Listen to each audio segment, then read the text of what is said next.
Hello, everyone, and welcome again to another edition of Get Real with Real Estate. Remax Results, Jameson Melbye, and he's along with us. I'm Jack Colwell, show co-host, and Jameson, thanks for joining us again today. How are you? Good. How are you, Jack? Excellent. It's Yeah. River City Days weekend in Red Wing. We're into the month of August, and it's a busy time. There's a lot going on, always a lot going on in your business too, in the market of real estate. Today's show topic is the distressed property show, but before we talk more about that, I know there are a couple of listings you'd like to mention, so feel free. I'm interested in those. Yeah, sounds good. So the first one we have Ridgewood Lane. It's a beautiful 4-bed, 2-bath house, about 2,900 square feet. And if you're not familiar with Ridgewood, it's a small cul-de-sac off of Woodland. Beautiful location, right by Red Wing Golf Course. Buchanan Grocery isn't far from there. That house is $250,000, so a really good deal. And then we have another one on South Park Street, 1001 South Park, and that is a 3-bed, 2-bath, 1,800 square feet for just $135,000. So if you know a first-time home buyer who wants more space, that's a great home for them. All right, and if they want to check it out, where do they go? MelbyRealEstateExperts.com. Excellent, Check good it deal out. there. Yeah, let's get to the meat of the show here, the distressed property show. All right, so we're going to get out a lot of, Band-Aids and tape, and no, I'm just kidding about that. But the distressed property show, this is an interesting topic. I don't think we've talked about it a lot before on the show.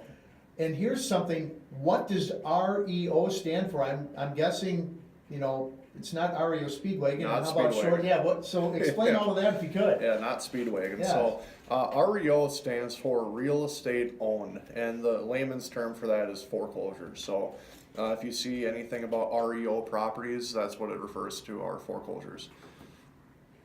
All right, so there we go. I've got that. And then obviously here, mentioned short sales before. How can you buy a house though that's on an online auction? I haven't heard about this a whole lot, so give us the scoop on that. Well, online auctions are very interesting. So I'm going through the process right now with another investor where we've been bidding on this property for, I'd say, about a month now. So every week the auction resets if it doesn't meet the reserve. And so all of them are different. You have auction.com, you have Hubzu. There are several of them out there, and they all operate differently. So some of them, once the reserve is met, you just get the place. Others, they have a bidding process. So the biggest thing would be is, if you find a house online, on an online auction, talk to the realtor and ask them what are the advantages and disadvantages. And in this case, the website, if he gets it, they're going to charge a 5% buyer premium. So whatever he buys the house for, 5% is tacked on for their fees, commissions, things like that for the online company. But typically you don't have as much competition when you're buying those online auctions because people are a little bit leery of them. And basically what you're doing is you're securing a price, and then after that the same contract paperwork has to be done that is done on a foreclosure if you're buying a traditionally listed house. So a little different style. You're bidding online against other people. If you get it, then at that point, then they start the paperwork. Yeah, we're talking about some foreclosed properties or what have you. What are advantages and or disadvantages of foreclosed properties? What can you share with us on that? Yeah, so the biggest advantage of the foreclosed properties is you're typically buying them below market value. The disadvantages are oftentimes the condition isn't that great. There's just things you don't know, because when you're buying a home from a traditional seller, you have the seller's disclosure where they state everything they know that's wrong with the property. So you don't get that with a foreclosure, but I tell people that you have to have a trade-off somewhere. If you're buying a house below market value, there might be condition issues. Have the house inspected to make sure that you're doing all the checking you possibly can beforehand, so you're not stuck with something that's going to be a money pit. Sure.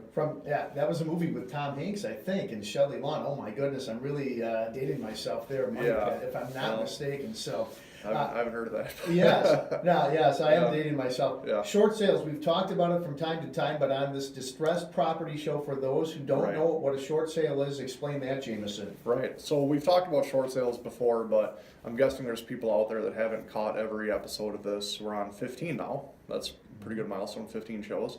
But a short sale is where the bank is accepting a payoff short of what the person owes. So somebody owes $130,000 on their house, they're selling it for $115,000, that's a short payoff.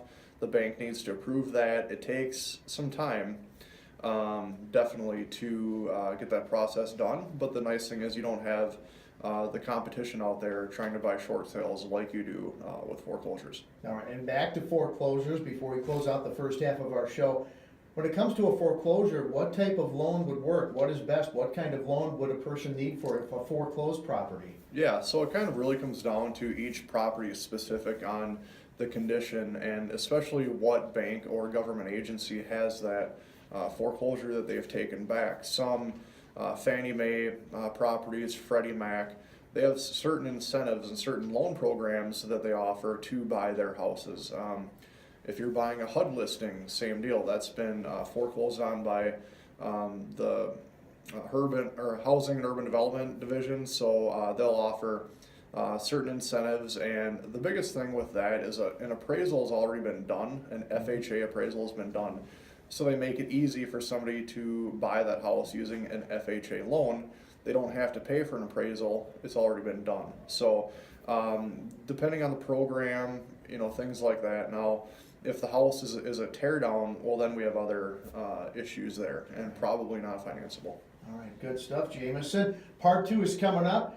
Jameson Melbye joining yours truly, Action Jack Colwell. The show is Get Real with Real Estate. Jameson Melbye, RE/MAX Results.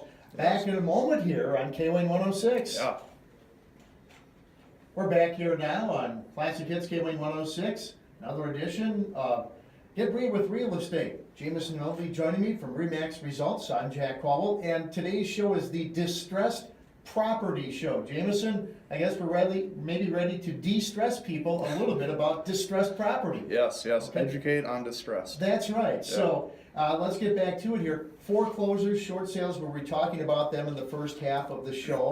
But are all of them in need of immediate repairs? What's your take on that? No, not all of them. I've been in hundreds, maybe even thousands of foreclosures in the last 10 years, and they come in all shapes and sizes. You have people that have really trashed their houses, leave them behind. You have people that, something happened, something unfortunate happened, and they had to leave their house, and they're in incredible shape. So that really depends on the price. If you see a foreclosure for $50,000, I can about guarantee that's not a financeable property, or if it is, you need a substantial down payment. But we've seen plenty of houses in really good condition that the zero down, first time home buyer loans work for. So it really just depends on the property and what kind of condition it's in.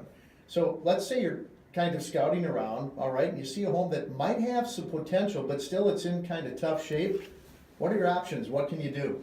One of the great loan programs out there is an FHA 203K renovation loan. It takes a lot more paperwork to get done. There's inspections that happen, but the biggest thing is that you can hire a contractor and get a bid from him to do all of the repairs and the upgrades you're looking for, and then you're borrowing. Your down payment is based on your total loan amount. So throwing out a round number, let's say you buy the house for $100,000, you have $50,000 in renovations, your loan amount is that based on $150,000, and that's the easiest way to roll this in. Otherwise, you would need cash out of pocket to make these repairs, and not a lot of people have that. So we have the 3.5% down payment on that renovation. The contractor completes the work after the closing, and the bank pays the contractor. And the other nice thing is the appraisal that you get, somebody watching this, the appraisal you get is based on the finished product. So let's say your loan amount is based on $150 and you find out the home's value is $180, you have instant equity in that house. Yes, good stuff. Really good loan program. When you were talking about all of this, I was thinking of that show, what is it called, Property Brothers or something like that? Yeah. But yeah, those shows are very, very popular. You get some good ideas for renovations on those shows too. Definitely. Certainly. The best place to find foreclosed homes? Interesting question. What do you suggest? Right. The best place would be having a realtor set up an auto search for you from the MLS. We have certain fields in there we can pick short sales, foreclosed homes, things like that. And then my investor clients are always looking on the other websites too. HUDHomestore.com is where you can find all of the HUD listings in the United States. It's a pretty cool website to go on. Fannie Mae, Freddie Mac, they have individual websites. Hubzoo is one of those auction websites, and oddly enough, auction.com, go figure. You can find auctions there. So those are all good websites, but yeah, I would say MelbyRealEstateExperts.com, of course, you can search foreclosures there, my website, shameless plug.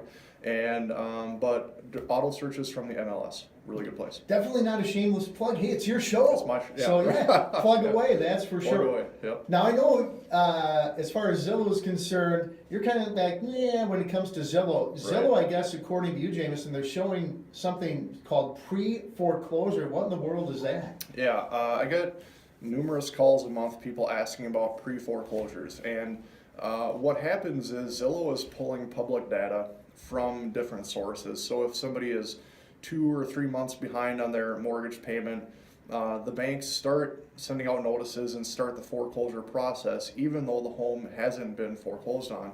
So I've had people that call me and they say, hey, my house is showing up on Zillow as a pre-foreclosure.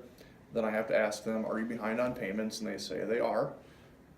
I can't do anything about that. If they get caught up on their payments, it'll come off of there.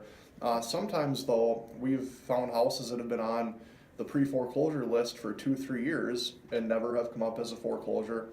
So again, it's not always the best data on Zillow, so that's why we always recommend auto searches from the MLS, from an agent, best place to get your data. All right, excellent stuff. So hopefully, folks, we've helped you out as far as maybe some of the distressed property that is out there in real estate land. Jameson, before we go, again, give us contact information. You mentioned some of those listings earlier. I know you've got tons of those on there, but again, give us your full contact info. Yeah, again, cell phone 651-764-8933. We always film this Facebook Live Thursday mornings. It goes on the air Saturday mornings. So if you look me up on Facebook, Jameson Melbye, Remax Results Real Estate, I'm on there. My website address is melbyrealestateexperts.com. Great stuff, Jameson. Hey, folks, we want to wish you a happy River City Days weekend. We're back next Saturday with another edition of the show. Thanks again, Jameson. Yeah, thanks, Jack. See you Saturday at the Beanbag Tournament. There you go. That's right. Yeah. That'll do it for this week's edition of Get Real with Real Estate. Jameson Melbye, Remax Results, Action Jack for Jameson, saying so long and have a great River City Days weekend. See ya.